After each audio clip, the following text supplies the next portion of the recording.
किसी को 300 प्लस तो नहीं लाने हिंदी में। और नहीं, अच्छी बात है, लाने हैं तभी तो आएगा, क्योंकि इस बार 300 नहीं टच हुआ है ना हिंदी साहित्य में। जबकि दूसरे ऑप्शन में 320 तक गया, 325 तक गया है। तो हाँ, 344 भी गया। तो कम से कम ये भूख तो रहे ना अभी कि हाँ 300 प्लस जाना है। वहाँ पे मत सैचुरेट कर जाना कि नहीं 260 आ रहे हैं बहुत है, मैं कहीं और से कवर कर लूंगा। कहीं से कवर नहीं होगा, रैंक पीछे चली जाएगी आपकी। 300 प्लस 320 तो मैं नहीं कहूँगा, 280 प्लस कैसे आएंगे जब आप यहाँ पर अच्छा कर पाओगे। क्योंकि अभी तक आपने क्या किया, नो मैटर आपका सोर्स सेम था, कंटेंट सेम था, आपके जो दोस्त हैं वो भी सेम कोचिंग में जा रहे हैं, सेम चीज़ें पढ़ रहे हैं, सेम बुक्स हैं, वो सब गोदान पढ़ रहे हैं, सब महिलांचल पढ़ रहे हैं। बट अब यहाँ पर आप कुछ वैसा करोगे जो आप ही कर सकते हो, जो आपके बगल वाला नहीं कर सकता है। और यहीं पर आपको नंबर मिलने हैं। आपने आंसर राइटिंग कैसे की, आपकी जो टेस्ट कॉपीज हैं वो कैसी गई हैं। तो आपने जो भी गेन किया अभी तक की सेल्फ स्टडी में या कोचिंग में, आप उसका इसेंस लाओगे अपनी आंसर राइटिंग पे। आंसर राइटिंग डे वन से अच्छी नहीं हो पाएगी, बट एक दिन पक्का अच्छी होगी। जैसा कि मैंने पहले कहा, मैंने जब सेल्फ स्टडी स्टार्ट की थी तो मैंने कहानियों से पढ़ा था। कहानियों के बाद जब मैं उपन्यास में पहुंचा, तब मैंने कहानियों के आंसर्स लिखना स्टार्ट कर दिया था और उनको रिवाइज करता था। सेम आपको भी करना है।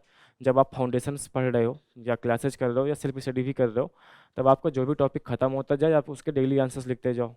डेली आंसर्स क्या कराएंगे आपको, ये सिखा देंगे कि बहुत ज़्यादा शब्दों को छोटे शब्द कम शब्दों में कैसे कंसाइज करना है। दूसरा, आपको ये हैबिट देंगे 2-3 आंसर्स डेली लिखने की। और ये आपको तैयार करेंगे कि आप एक 20 क्वेश्चन वाला जो 3 घंटे का टेस्ट होता है, आप उसके लिए तैयार हो पाओ। तो डेली आंसर राइटिंग आपको स्किप नहीं करनी है। अगर आपने वो स्किप कर दी तो वो उसका फ़र्क आप जब आप फुल लेंथ टेस्ट देने आओगे उसमें दिखेगा। तो आंसर राइटिंग के लिए पहले तो डेली आंसर लिखने हैं।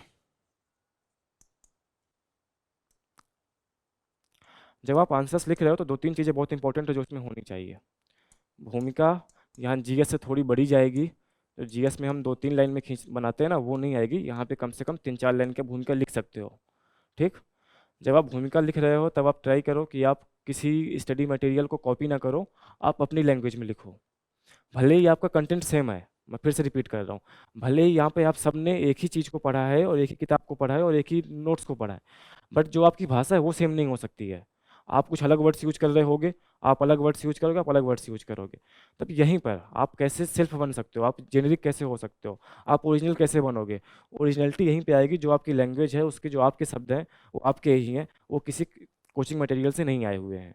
अगर आपने आंसर राइटिंग में भी कोचिंग मटेरियल के वर्ड्स यूज किए, तब फिर आपको एक बहुत बड़ा खतरा बन जाएगा कि आपको एवरेज नंबर ही मिल जाए 240 और 250। तो आपको ये ट्राई करना है कि जब आप पढ़ रहे हो तब आपकी लैंग्वेज अच्छी हो। इसके लिए क्या बेटर, आप एक काम और कर सकते हो कि आप मान लो हिंदू पढ़ रहे हो, पढ़ते जाओ, जीएस के लिए बहुत इंपॉर्टेंट है। बट आप एक आर्टिकल्स ऐसा लो, जनसत्ता का ले लो या दैनिक जागरण का ले लो, जो शुद्ध हिंदी में लिखा हो। जब आप एक आर्टिकल हिंदी का पढ़ते जाओगे, तब जो आपकी हिंदी है वो भी अच्छी होती जाएगी। अल्टीमेटली आपको शब्दावली चाहिए होगी, आपको ग्रामेटिकल एरर से बचना होगा, तो जो आर्टिकल आएगा वो आपकी हेल्प करेगा। उसके बाद जैसे ही आपकी 3-4 लाइन में भूमिका खत्म हो जाए, यहाँ पर जो डाउट आता है कि पॉइंट्स में लिखना है कि पैराग्राफ में लिखना है, तो जो लैंग्वेज वाले क्वेश्चन है आप वहाँ पॉइंट बना सकते हो। जैसे मैंने खुद पूर्वी हिंदी और पश्चिमी हिंदी को ऐसे लिखा था। बट ये सिर्फ भाषा तक ही सीमित रखना, एक गद्य और पद्य के क्वेश्चन से मत आना। उसके बाद आप पैराग्राफ्स में लिखोगे। कुछ चीज़ें आप नहीं अवॉइड करना अपने आंसर्स लिखते टाइम। अगर किसी के शिल्प में क्वेश्चन आया हुआ है तो आई एम श्योर कि किसी न किसी ने उसके बारे में कुछ ना कुछ बोला होगा। जब आप किसी आलोचक को कोट कर देते हो ना अपने आंसर में, तब जो उसकी क्रेडिबिलिटी वो बढ़ जाती है। अगर आप नागार्जुन की संवेदना के बारे में लिख रहे हो या आप कबीर के बारे में लिख रहे हो, अब कबीर के बारे में इतने आलोचकों ने बोला है, अगर आपने किसी भी आलोचक के बारे में दर्शाया ही नहीं क्या बोला है, तब तो फिर आप जनरल आंसर लिख के आ रहे हो। कि जनरल आंसर तो जो बच्चा 2 महीने कोचिंग कर रहा है वो भी लिखाएगा, चाहे उसका पहला मेंस हो चाहे चौथा मेंस हो। तो आप मेक श्योर करो कि जो आलोचक हैं, जो समीक्षक हैं, उन्होंने जो बोला है आप वो कोट करके आओ। बिना उनको कोट किए हुए आपको नंबर नहीं मिलेंगे। तीसरी बात, ट्राई करना है कि आप ब्लू पेन से लिखो जो आपका कंटेंट जा रहा है, एंड ब्लैक पेन से आप लिखना स्टार्ट करो जो आपके एग्जाम्पल्स हैं। अगर गद्य और पद्य का आंसर है, मेक श्योर कोई पेज ऐसा ना हो जिसमें आपने एग्जाम्पल ना डाला हो। क्योंकि ये बहुत कम रेयर चांस होते हैं कि आपकी कॉपी कोई टॉप टू बॉटम पढ़े और चेक करे। अगर आपने एग्जाम्पल्स डाल रखे हैं, पेन चेंज कर रखा है, तो वो दिख जाता है कि हाँ इसने एग्जाम्पल्स वहीं के डालोगे जहाँ पे आपने आंसर राइटिंग की हुई है, जहाँ का आपने ऊपर पॉइंट लिखा हुआ है। अब एग्जाम्पल अपने आप में बता देगा कि हाँ इसको समझ थी और इसने इस एरिया में लिखा हुआ है। अब अगर आप नागमती के बारे में पढ़ रहे हैं, उसके विधायक में क्वेश्चन आया हुआ है, तो बिना आंसर्स एग्जाम्पल्स के वो आपका आंसर्स कंप्लीट ही नहीं होगा। एग्जाम्पल में आपको ट्राई करना है कि 100% शुद्धियाँ तो नहीं आ पाएंगी, आप एज इट इज़ तो नहीं लिख पाओगे, बट जितना भी ट्राई करो कि 70-80% तो वो सही ही हो। कहने का मतलब ये है कि अवधि के एग्जाम्पल में ब्रजभाषा मत ले आना, ब्रजभाषा के एग्जाम्पल में अवधि मत ले आना, ये अपने से मत बना लेना। अगर कोई वर्ड बहुत इंपॉर्टेंट है जो उस एग्जाम्पल की का क्या बोलते हैं उसका इसेंस है उस वर्ड का, और वो वर्ड आपको नहीं याद आ रहा है, तो आप सिंपल से यार डॉट डॉट कर लो, ना कि कुछ नया वर्ड अपने आप ले आओ। नया वर्ड अपने आप तब ला सकते हो आप जब वो इतना इंपॉर्टेंट नहीं है, वो आपका वर्ड जो आपका एग्जाम्पल है उसके जो इसेंस को खोएगा नहीं। बट अगर आपको जो नया वर्ड आ रहा है जो आपने खुद से बनाया है उसको इसेंस को खो देगा, तो वो वर्ड वहाँ पे नहीं डालना है, आप डॉट डॉट कर सकते हो। 2 लाइन का एग्जाम्पल है, 2 लाइन नहीं याद आ पा रही हैं, यार 1 लाइन ही लिख लो, बट एग्जाम्पल लिखो। और इतनी प्रैक्टिस कर लो कि आपको ये आपको इंडिपेंडेंस मिल जाए कि आपकी जो एग्जाम्पल्स हैं आप ब्लैक पेन से लिख पाओ।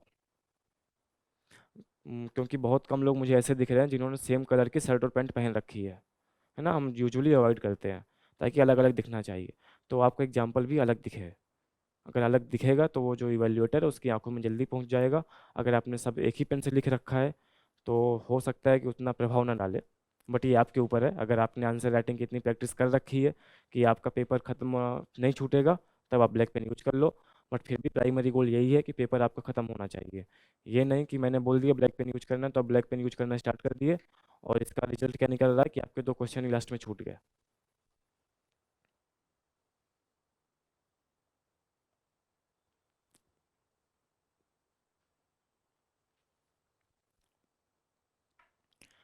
अब जब आप डेली लिख चुके होंगे और पीवाईक्यूज पे भी आपने आंसर राइटिंग कर रखी होगी, पीवाईक्यूज पे कैसे लिखना है ये बता देता हूँ मैं।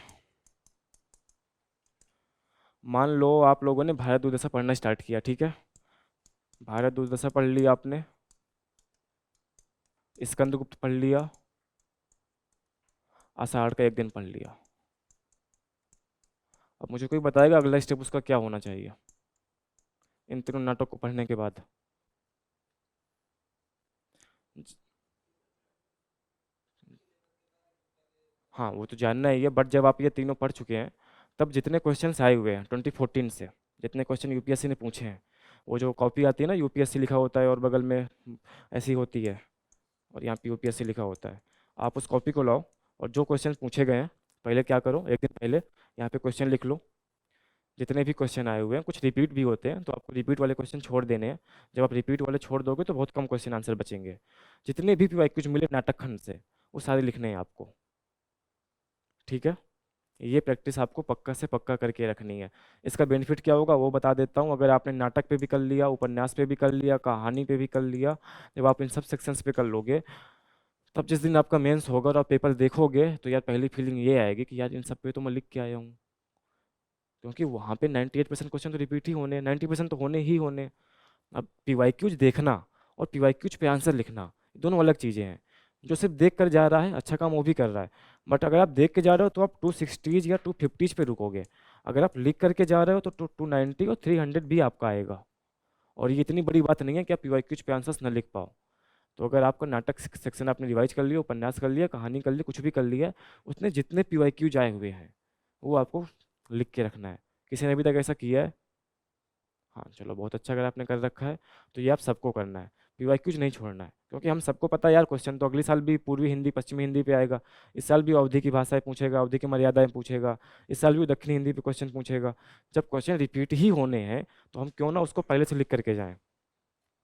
जब आप नोट्स भी बना लोगे, आप डेली प्रैक्टिस भी कर रहे हो, आप इसको ये भी करके जाओगे, तो बहुत कम चांस बचेंगे कि आपके नंबर वहाँ पे अच्छे ना आए।